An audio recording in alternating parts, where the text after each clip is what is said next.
Assalamualaikum warahmatullahi wabarakatuh.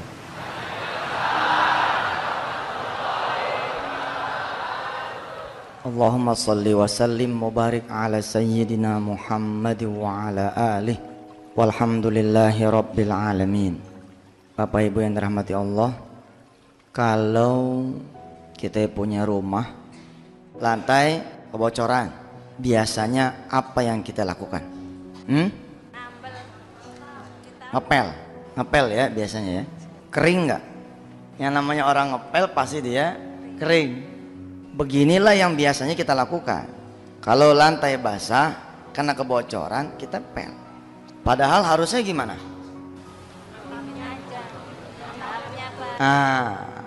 Cari dulu penyebabnya. Apa pasal nih? Kok lantai jadi basah? Oh, ini dia gentengnya nih. Karpet atasnya nih, ganti dulu. Habis kita ganti tuh genteng, kita ganti tuh karpet atas. Kadang-kadang malah nggak perlu kita pel, dia kering sendiri. Dalam hidup kita sering kali kita mencari penyebab di luar dari diri kita. Waktu kecil kita didongengin kisah Abu Nawas yang mencari cincin, gitu ya. Abu Nawas mencari cincin, mencarinya di luar dia punya rumah, di halaman depan, halaman belakang, samping kanan, samping kiri, sehingga kemudian tetangga melihat membantu. Nggak ketemu cincin yang dimaksud. Lalu tetangga kemudian bertanya, Abu Nawas, emang hilangnya di mana sih nih cincin? Kata Abu Nawas, hilangnya di dalam rumah. Bagaimana sih kok hilang di dalam rumah, nyarinya di luar rumah? Apa kata Abu Nawas? Begitulah kita sering nyarinya di luar dari diri kita. Contoh, datang nih orang, Ustaz, adik saya kurang ajar betul Ustaz. Kenapa adiknya? Dia jadi lawan saya Ustaz di pengadilan. Woi, bukan main. Menjadi lawan saya di pengadilan. Kenapa kok bisa lawan adik sendiri? Ustadz, emang saya punya adik nggak tahu diuntung. Sekolah saya yang biayain, kuliah saya yang kuliahin, nikah saya yang nikahin, usaha saya yang modalin. Tapi sekarang Ustadz, rumah saya satu-satunya lagi diproses nih sama dia, lagi diupayakan diambil sama dia. Ustadz, siapa yang kagak marah coba? Kalau saya lagi banyak duit dulu, jangan dia minta. Nggak minta aja saya kasih. Sekarang saya udah nggak punya apa-apa Ustadz, ilah cuman rumah yang saya tempatin. Maka saya akan berjuang sampai titik darah penghabisan walaupun dia adik kandung saya. Udah sampai di mana sekarang? Pengadilan banding Ustadz. Saya di pengadilan tingkat pertama kalah, kata dia gitu. Kok bisa kalah? Ceritalah dia bahwa di tahun 95 dia membeli rumah yang dimaksud dalam keadaan jaya. Jadi nggak dipikirin tuh kwitansi. Dia panggil adeknya, bayarin nih dah, gitu. Rupanya sama adeknya saat itu kwitansinya atas sama dia. Karena nggak diurus, sertifikat juga diurus atas nama dia. Kelak di kemudian hari, ya wajar aja kalau kemudian pengadilan memenangkan adiknya. Bapak Ibu yang dirahmati Allah, hari ini kita konsentrasi di kajian tentang penyebab. Kenapa kita begini, kenapa kita begitu. Kalau sudah ketemu penyebabnya, jawabannya gampang. Yang repot kan, kita nggak tahu penyebabnya apa. Kembali kepada si ayat tersebut, kita berdehem dah. Begitu. Iya Ustaz, makanya Ustaz, tolong saya minta wirid, minta amalan. Emang kita hidup di pondok, bunyinya amalan terus, wirid mulu. Apalagi pakai kain begini. Sekalinya saya pakai celana, pakai rangsel, set gitu. Masuk bandara ngelewatin detektor kan, ditegur sama petugas. Mau kemana dek? Mau kuliah ya? Saya mesem aja. Tujuannya kemana? Saya nyaut Jogja. Oh iya berarti mau kuliah nih kata. Begitu tas ngelewatin dalamnya tuh, kita pakai lagi kan, ditepok pundak saya. Jangan nakal ya. Gue mau bilang gue ustad. Apalagi lah kita pakai kain begini, emang bunyinya amalan melulu aja. Amalan mulu. Padahal amalan yang paling hebat nih pikiran. Mikir sedikit lebih hebat daripada kita zikir semalaman. Insya Allah. Bapak yang mau dirahmati Allah, si ayah ini kemudian minta amalan. Saya bilang begini, Pak, amalan mah gampang. Nomor 17 amalan mah. Kita cek dulu. Bener nggak rumah ini rumah Bapak? Marah dia. Oh, Ustaz nggak percaya. Oh ya percaya. Tadi belinya kapan? 95 Ustaz. Duitnya dari mana? Saya usaha konveksi Ustaz. Oh, maju usahanya? Maju. Kalau emang maju kemana sekarang? Ya nggak ada. Habis dia bilang. Dia bilang habis. Kesisaan rumah itu doang, kata si ayah ini. Makanya dia meradang ketika rumah satu-satunya itu kemudian diambil paksa oleh adiknya. Baik Pak, Bapak meyakini rumah itu adalah rumah Bapak, dibeli dari konveksi. Boleh saya tanya lebih lanjut? Boleh Ustaz. Kita kan dokter nih, ya kan? Dokter masalah. Kita kudu neliti nih orang kenapa jadi begini. Mendiagnosis itu penting, mendiagnosa itu penting.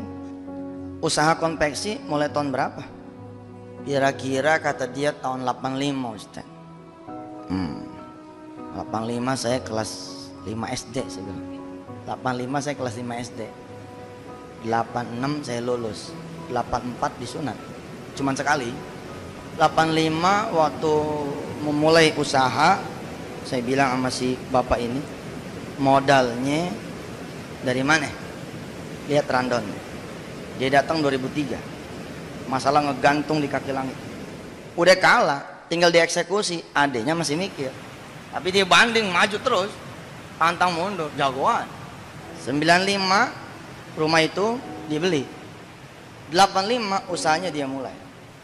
Apa dia bilang? Ketika saya tanya, modalnya dulu dari mana?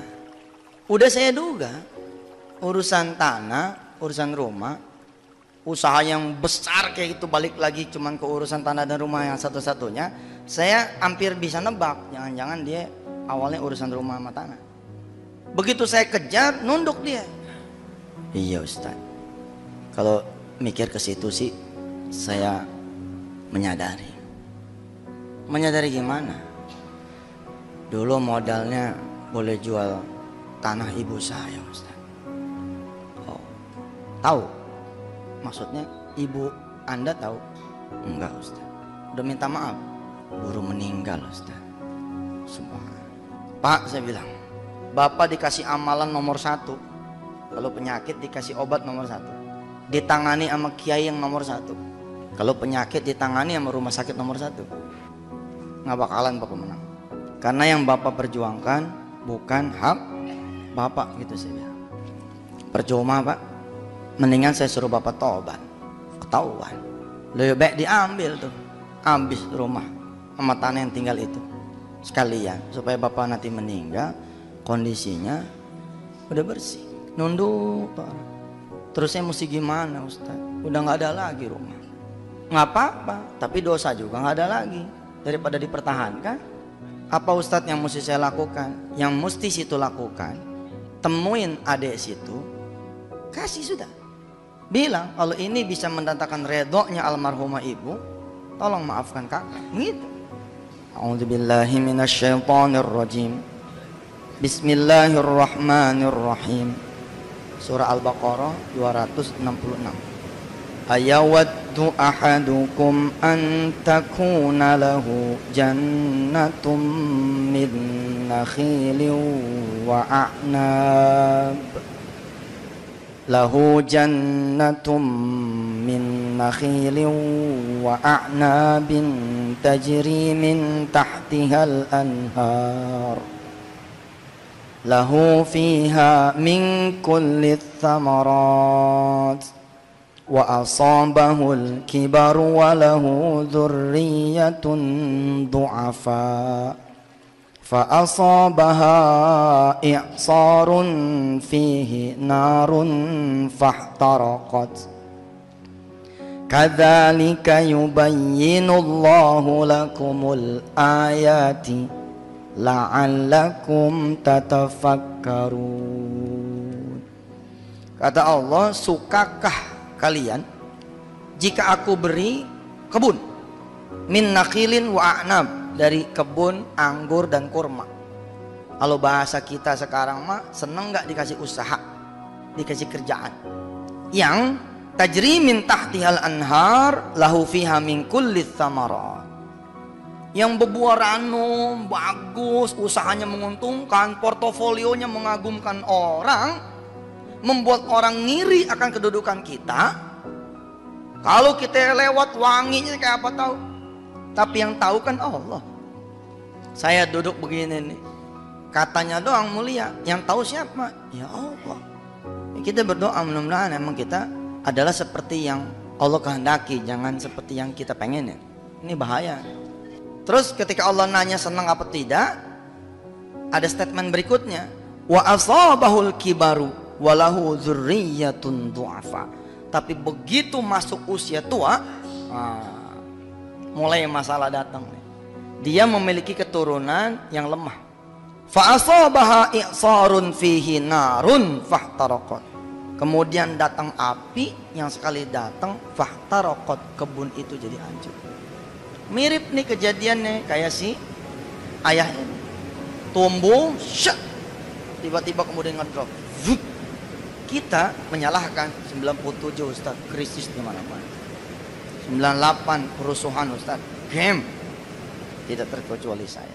Benarkah Ustaz gara-gara saya ketemu sama dia, aduh Ustaz, sial banget, hancur?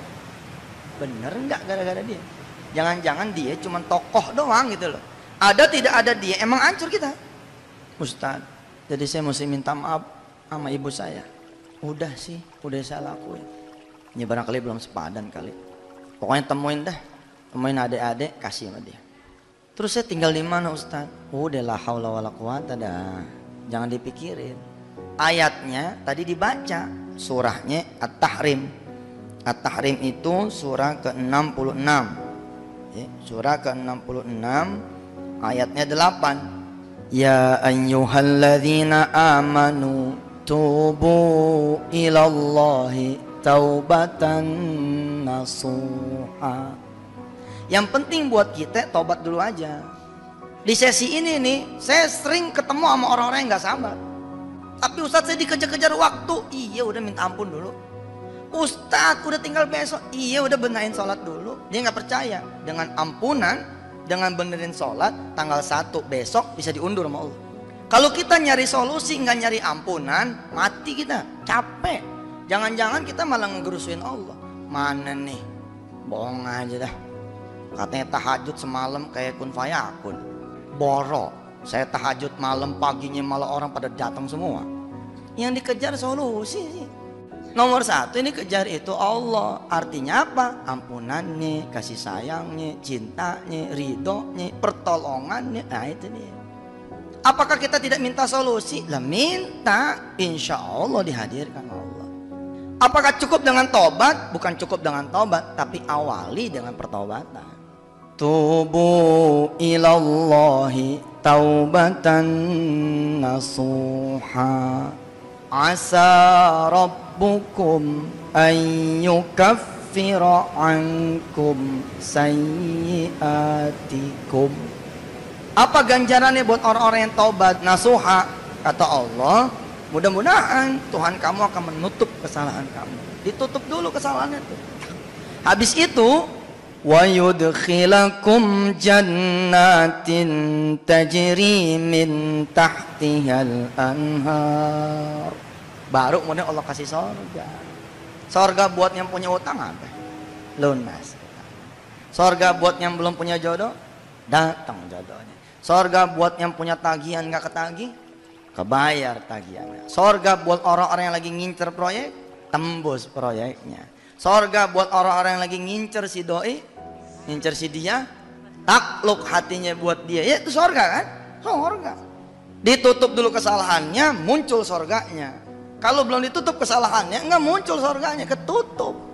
Yauma la yukhzillahun nabiyya walladzina amanu ma'ah nuruhum yas'a baina aydihim wa bi aymanihim yaquluna rabbana atmim lana nurana waghfir lana innaka ala kulli syai'in qadir. Baru nanti Allah yang menyempurnakan dah. Tutup tuh lembaran sama si ayah. Baik Ustaz, apapun yang terjadi la haula nih, ya udah la haula. Masa iya sih adek ente nggak punya perasaan, coba dah dijajal. Wiridnya gimana Ustaz? Udahnya pakai wirid itu dulu dah. Tetap wiridnya gimana? Dia pulang, dia kasih tahu adanya, dia panggil, dia kumpulin adanya, dia sidang tuh adanya. Hari ini abang mau membuat satu pengakuan. Abang merasa udah berbuat baik sama lu pada, tapi ternyata di mata Allah abang bikin susah lu pada. Iya kan? Kita kan nyangkanya gitu udah berbuat benar aja. Kayak saya sang gitu ceramah. Cerita ini abang, tahun 85 abang bikin kesalahan. Abang jual tanah punya ibu tanpa ibu kita pada tahu. Hari ini abang dinasehati bahwa harta yang tumbuh dari harta yang haram, maka cabang-cabang yang tumbuh itu juga akan menjadi cabang yang haram. Untuk membersihkan abang punya harta, abang punya diri. Kalau emang lu pada ngincer rumah sama tanah yang abang sekarang tempatin, ambil dah. Kita ziarah ke makam ibu, mintain maaf buat abang. Abang cuma minta waktu sebulan aja buat abang jadi kontrakan gitu. Adanya nunduk, diam. Belakangan kemudian dia lapor. Emang Masya Allah orang-orang yang tobat itu. Terjadi keajaiban. Adiknya gantian yang datang ke dia. Rupanya ibu bapak yang dirahmati Allah, tanpa si abang ini tahu, ternyata adik-adiknya itu tahu. Karena ibunya menjelang meninggal lapor sama anak-anak yang lain. Begitu dijual, ibunya tahu, sakit ibunya. Gua masih hidup aja tanah gua dijual. Bagaimana gua mati? Begitu Ji. Masya Allah. Begitu ibunya jatuh sakit, masuk ke hati, di hati adik-adiknya bahwa ini yang menyebabkan lekaka. Dendam itu ke bawah ke perilaku. Kelihatannya sih nerima duit dari abangnya, nerima di sekolahin, tapi marah mereka karena mereka di sekolahin di atas tangisan ibunya, di sekolahin di atas tangisan bapaknya. Singkat cerita, lapor adiknya, bang, kita sebenarnya udah tahu, tapi abang susah dibilangin, maka kita habisin udah. Dan kita emang nggak membiarkan abang emang seneng. Tapi hari ini kita semua sepakat. Kalau abang udah sadar, kita mau bikin emak kita seneng.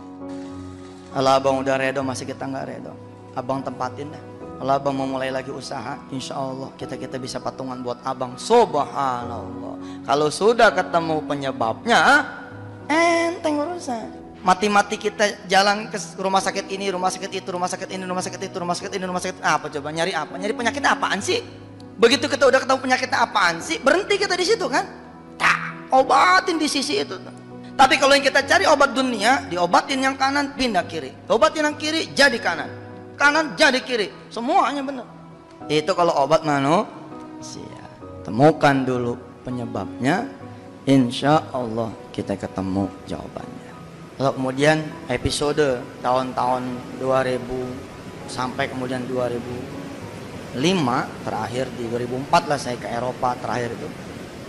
Mengadakan konseling dari satu tempat ke tempat lain, dari satu daerah ke daerah lain, dari satu negara ke negara yang lain, hasilnya sama. Penyebab yang paling utama itu dosa, Pak.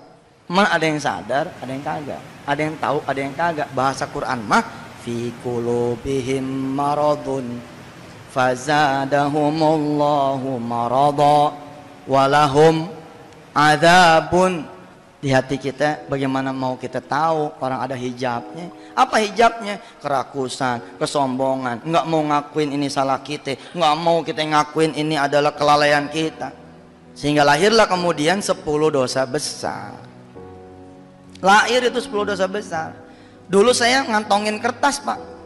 Kemana-mana saya ngantongin kertas. Insya Allah begitu kira-kira. Yang kelihatan maupun tidak kelihatan. Isinya tentang 10 dosa besar. Jadi kalau ada orang datang nih, Ustaz, saya kok susah jodoh ya. Sodorin dulu nih isi yang mana yang udah lo langgar. tinggal contreng doang gitu. Tek tek tek tek tek tek tek. Ustaz, saya punya utang. Udah 3 kali nih ganti suami nggak kelar-kelar.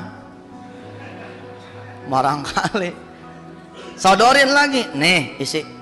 Ustaz, perusahaan saya hampir mustahil hancur. Tapi hancur Ustaz. Bagaimana ya? Ini dulu nih. Nah, dan ternyata menarik Pak. 70% itu di 4 dosa pertama. 70% di 4 dosa pertama. Makanya perhatian betul kita. Top 10-nya tuh di 4 dosa pertama. Syirik, ninggalin sholat, doraka sama orang tua, zina. Yang kelima rezeki haram. Tapi sampai keempat aja udah mentok nih orang nih. Pernah waktu saya konselingan di Jawa, ada bapak datang gede badannya. Begitu duduk, saya sodorin nih 10 dosa besar. Dia liatin ini kertas. Saya bilang, Pak, ini rahasia antara saya dengan Bapak dan Allah saja. Insya Allah tidak akan keluar. Ini secret. Bingung Ustaz. Kenapa bingung? Tinggal isi doang kok bingung. Ustaz, ini cuma 10. Ini cuma 10 dia kata. Dosa saya 15 Ustaz. Saya bertutur lewat kisah. Memang saya bisanya lewat kisah supaya saya tidak menggurui saudara. Ada sepasang suami istri datang ke saya menghadap tahun 2003. Dari muka, ini bukan muka pendosa nih. Siapa yang nyangka gitu? Muka begini ini muka pendosa, siapa yang nyangka? Ini kan muka soleh banget. Kelihatannya kan gitu. Kita kan nggak tahu. Nih, muka bapak ibu semua subhanallah ini, ya kan? Muka soleh-soleha. Iya. Tapi kelakuannya siapa yang paham? Udah Allah kirimin malaikat, raqib, atid, masih lewat kita. Masih lewat loh itu. Mukanya soleh gitu. Maaf ya, maaf gitu. Si istrinya juga jilbabnya menit panjang gitu. Kayaknya solehnya solehah gitu. Yang konselornya saya, malu nih kita nyodorin kertas nih, kita simpen kertasnya, tutup. Kenapa ya Pak? Yang ngomong istrinya, Ustadz, suami saya sejak nikah itu nggak kerja Ustadz. Nggak nyari kali. Nyari Ustadz. Ini suaminya nunduk, wajahnya putih bersih, kayak ente bisa. Bener, mukanya agak ada dosa ini. Nyari Ustadz, tapi semakin dia nyari, duit saya semakin habis Ustadz. Kok bisa?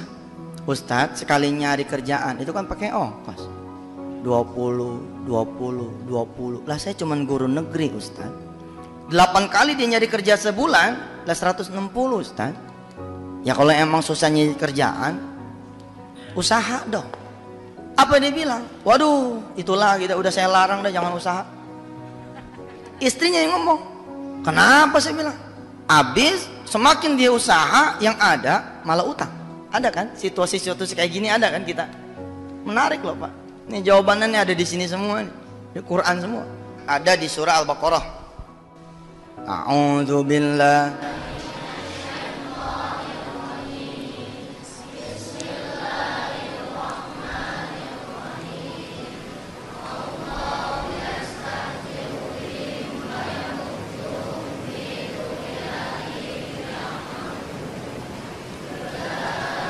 Suaranya mana?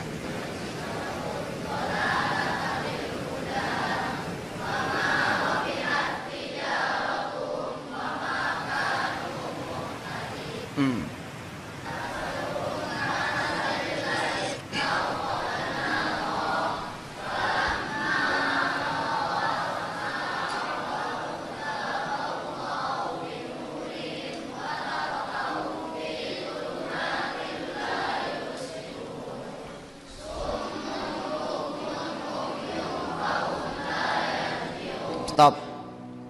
Allahu yastahzi'u bihim wa yamudduhum fi tughyanihim ya'mahun. Allah mainin kita Pak. Alhamdulillah nih Ustadz, proyek dapat nih. Nggak taunya di ujung kita tagihan, malah kita ngagadein rumah kita buat nutup operasional. Begitu mau ditagih, perusahaannya pailit. Apa tidak dimainin sama Allah nih? Beli mobil dipakai sama anak, dijual mesinnya sama dia buat beli obat, ada begitu. Kita punya keuntungan dicicil, beli mobil, mobilnya dijual mesinnya. Begitu manasin nih kagak ada suaranya. Mana suaranya? Akinya kali begitu dilihat, akinya emang nggak ada, sama mesin-mesinnya. Kejadian Pak, nggak, jangan salah. Ulaika alladzina ishtarau ad-dhalalata bil huda fama rabihat tijaratuhum wa ma kanu muhtadin. Mereka itu, kata Allah, orang-orang yang membeli kesesatan. Kesesatan dibeli, udah tenang-tenang, rumah cuman bertembok semen, udah tenang-tenang, pakai cerita ngikut bisnis yang kagak-kagak. Akhirnya boro-boro itu rumah bertembok malah di balik penjara. Udah tenang-tenang hidup apa adanya, 10 juta cukup insya Allah sebulan, cukup 1 juta cukup, 100.000 cukup.